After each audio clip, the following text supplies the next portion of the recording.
Assalamualaikum warahmatullahi wabarakatuh. Halo guys, gimana nih kabarnya?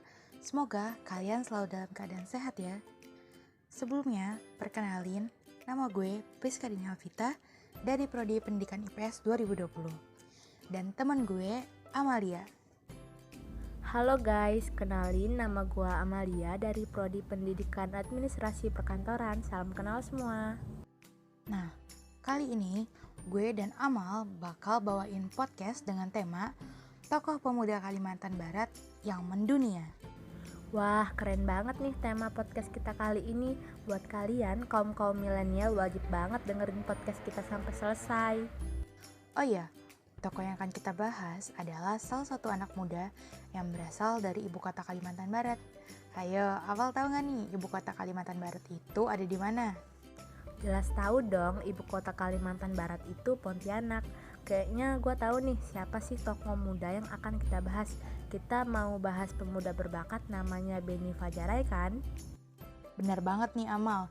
Wih, ternyata beliau benar-benar mendunia ya, sampai Amal aja tahu. Nah, beliau ini adalah salah satu tokoh muda dari Kalimantan Barat yang terkenal dan berbakat banget. Beliau lahir di Pontianak pada 27 April tahun 1990. Beliau ini berasal dari keluarga yang sederhana.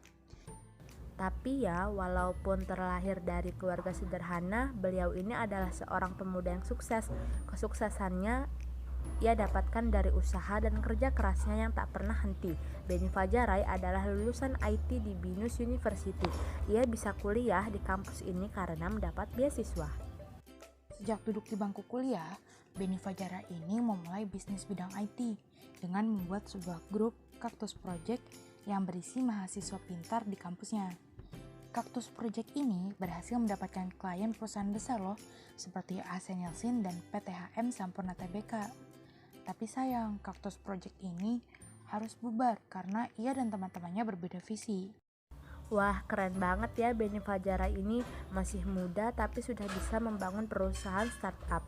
Nah, memasuki tahun 2015, ternyata Beni Fajarai menjual Kreafi.com untuk merintis bisnis startup yang lebih besar.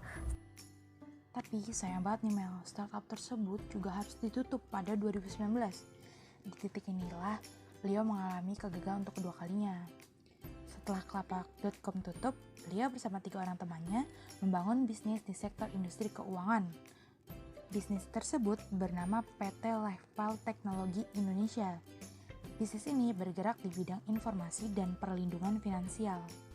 Apa yang dilakukan Kak Beni ini benar-benar hebat ya Pris. Ketika beliau jatuh dan gagal, beliau mampu bangkit lagi bahkan dengan pencapaian yang lebih besar dari sebelumnya. Bener banget nih Mal. Kamu tahu nggak, ternyata Kak Beni ini adalah orang yang hobi membaca loh. Selain punya hobi baca, ternyata beliau suka menyempatkan waktu untuk berbincang dengan orang yang punya pengalaman tertentu. Oh iya, Beni Fajarai juga berpesan loh untuk kita-kita generasi muda. Ia berpesan untuk generasi masa kini, beranilah memulai proses lebih awal daripada teman sebaya, sebab di balik proses pasti kegagalan yang harus dilalui. Jadi, dengan memulai lebih awal, kamu akan belajar dan sukses lebih cepat. Waduh, gak kerasa nih Mal, waktu podcast kita udah hampir habis. Oke, terima kasih ya buat teman-teman yang udah dengerin podcast kita sampai akhir. Semoga apa yang kita berikan dalam podcast ini dapat bermanfaat. Wassalamualaikum warahmatullahi wabarakatuh.